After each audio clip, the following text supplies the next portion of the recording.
Hey, I'm Rob from JestaThaRogue.com and I'm going to show you how to play Carcassonne. Now in this video I'll be using the 20th anniversary edition as the example, but the rules will cover most versions of Carcassonne. I'll explain more shortly.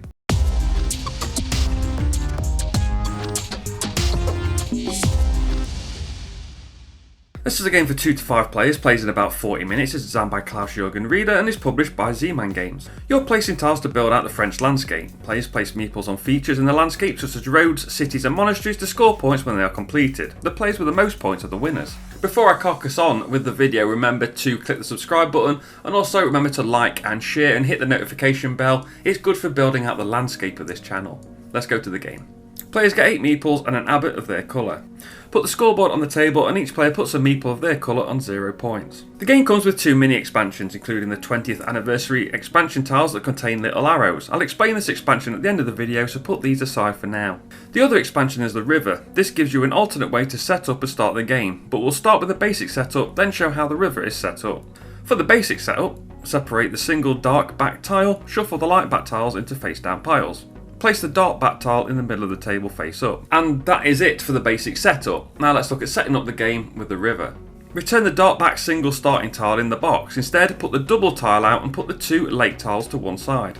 Shuffle the river tiles into a face down stack. Put the 2 lakes on the bottom of that pile, and that's the river setup. Choose a random start player. The rulebook suggests the youngest player start. Onto gameplay, and a player must draw a tile and place it, and then may play a meeple on that tile. First, draw a face down tile from the stack and place it anywhere on the board, matching at least one edge of an existing tile. The artwork on that tile must match up perfectly, so roads, cities, fields and the river must match across all neighbouring tiles. Because we are playing with the river expansion, the game starts from this stack of tiles first, building out the river. The river must continue in either direction, but it can never go back on itself. Just imagine that the river has to flow in one direction down the table. When all river tiles are placed, this will end both sides of the river with lakes. Then you continue to draw from the regular tile stack. After playing a tile, a player may play a meeple on that tile. There are several places they could play it depending on the tile. The first is to play a meeple on a road with no other meeples on it as a traveller.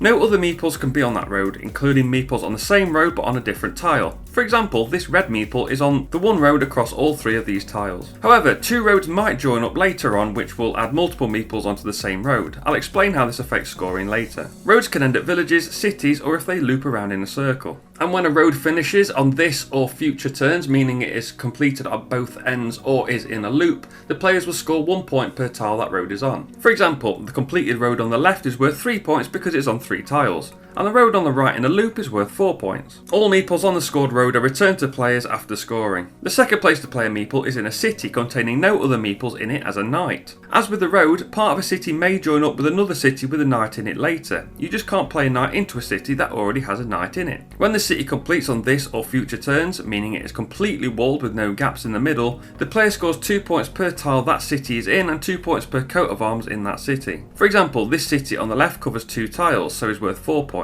The one on the right covers 4 tiles and has a coat of arms, so is worth 10 points. Again, when scored, return the meeples in that city to the player's supplies. The third place to place a meeple or abbot is on a monastery as a monk or nun, and the fourth place is at a gardens, but only abbots can be placed on gardens, not regular meeples. When a monastery or garden is fully surrounded, score 9 points. That's 1 point per tile surrounding it, plus 1 for the monastery or garden tile itself. The double tile for the river counts as 2 tiles for the purpose of monastery and garden scoring. Again, return the meeple after scoring. If a player didn't play a meeple this turn, they may return their abbot from anywhere on the board that was placed on a previous turn to score the monastery or garden they were on. For example, this garden has 5 tiles around it, so will score 6 points. Fifth and finally, a player could lay down a meeple in a field as a farmer. Fields are the green areas that can be broken up by roads, cities, rivers and any other artwork. For example, these 3 meeples are in 3 different fields. You need to check thoroughly before placing a meeple as a farmer, because as the board gets bigger and the fields get bigger, it can be quite difficult to spot if there is already a farmer in the field you're trying to place in.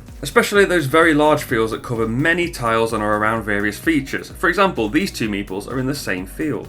Farmers only score at the end of the game. For ties in scoring, players with the most meeples will gain the full amount of points. For example, here 2 players both have 1 meeple on this road, so both will score the full 4 points. But here, yellow has 2 meeples and blue only has 1, so yellow scores 4 points and blue scores nothing. When all tiles are placed, the game ends, and you score all the meeples remaining on the board, removing them from the board as you score them. Incomplete roads score the same as if they were complete, at 1 point per road tile. For example, this road is 3 tiles long, so it's worth 3 points. Cities score 1 point per city tile and coat of arms, that's half the value of a fully completed city. For example, this city has 3 tiles and 1 coat of arms, so it's worth 4 points. Monasteries and gardens score the same as during the game, scoring 1 point per adjacent tile and 1 point for itself. Fields are worth 3 points per fully completed city touching a field.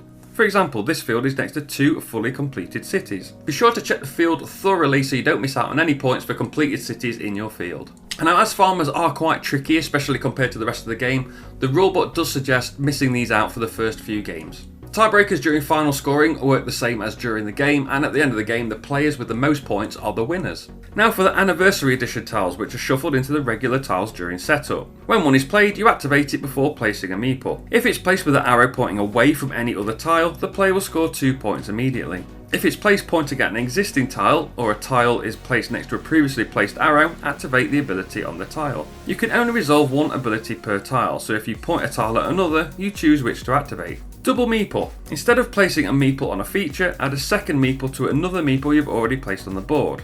This of course will help with breaking ties when scoring later in the game.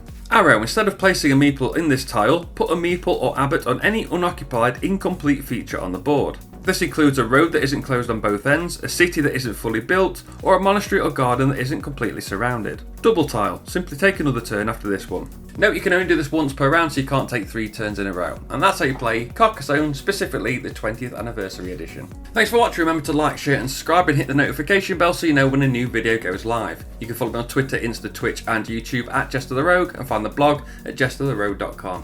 I've been Rob, aka JestaThaRogue, and I'll see you soon.